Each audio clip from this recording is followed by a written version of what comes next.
Ah! Just kidding.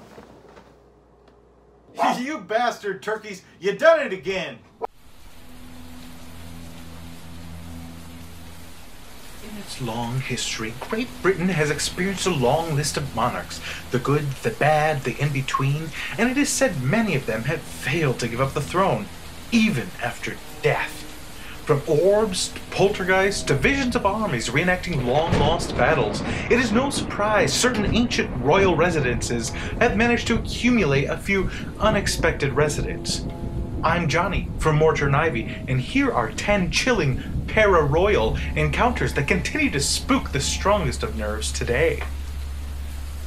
Number 10. Queen Victoria's Tree. When Edward VIII married Wallis Simpson, the almost would-be queen had some grand plans for Windsor Castle. One of these plans included removing rows of spruce trees planted by Eddie's great-nan, Queen Victoria, in the 19th century. Before work could commence, however, the landscapers were allegedly scared away by the figure of Victoria waving her hands and shouting quite irate. The trees were left standing, and some of which still stand today. Yeah, I would probably leave too. Number 9. The Uninvited Wedding Guest.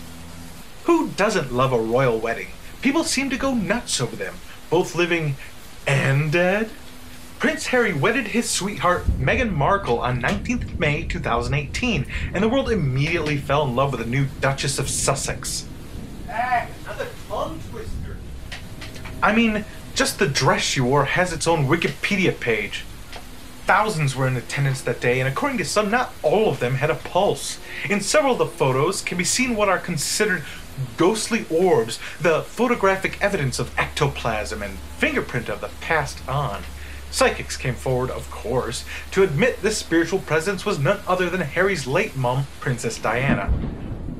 Others speculate it was another wife of another Harry, Anne Boleyn, who was executed on, you guessed it, 19th of May. 482 years prior to the day. Others speculate it was merely bits of dust. What do you think? Leave a comment. Number 8. Speaking of which, Anne Boleyn. Spectral floating bits aside, it is said Anne Boleyn appears in multiple forms and fashions in several locations.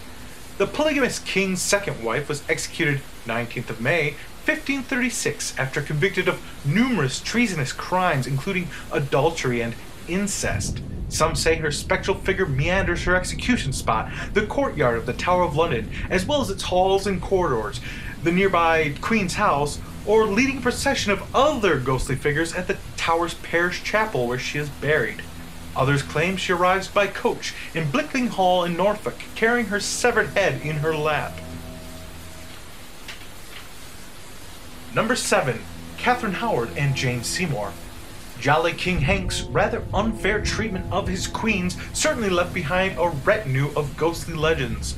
Not to be outdone by their predecessor, both Queens Jane and Catherine Howard had been known to haunt the halls and corridors of Henry's favorite estate, Hampton Court. Teenage Catherine was executed in 1542 for, you guessed it, adultery, of which, unlike the plausible trumping up of Annie B's charges, was almost certain fact. Nowadays, it is said she is seen running and screaming, begging mercy and clemency for her sins through what is called Hampton's haunted hallway. Likewise, Henry's third wife, Jane Seymour, is said to appear on the Silver Stick Stairway, which led to Jane's birthing chamber, also the spot she died, giving birth to the future boy King Edward VI in 1537. Number 6. The Princes in the Tower. Boy King Edward V and his younger brother Prince Richard of York famously disappeared into history while imprisoned at the Tower of London in 1483 while under the care of their doting Uncle Richard III. Rumors persisted for centuries they were killed by Richard, the likelihood all but confirmed when the bones of 2 prepubescent boys were found in a box under a Tower of London staircase in 1674, nearly 200 years after their disappearance. It is said the tragic princes can be seen in one of the turrets, wearing nightgowns and holding hands before abruptly disappearing into the stonework. Number 5. The Sandringham Poltergeist. It is said favorite royal holiday residence, Sandringham House, is home to a rather unpleasant and obnoxious poltergeist. Some but not all of the spooky occurrences there include clock hands moving unexplainably, books flying from their shelves, blankets pulled off beds, phantom footsteps, coughing, wheezing, as well as lights and other electrical devices turning off and on independently.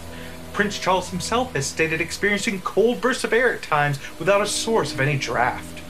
Some attribute this restless spirit to the late Henry Walpole, a 16th century English Jesuit martyr executed at York for refusing to take the oath of supremacy during the reign of Elizabeth I. He is also said to haunt the Tower of London, where he was executed, and the nearby Anmer Hall on the Sandringham estate. Number 4. John Brown.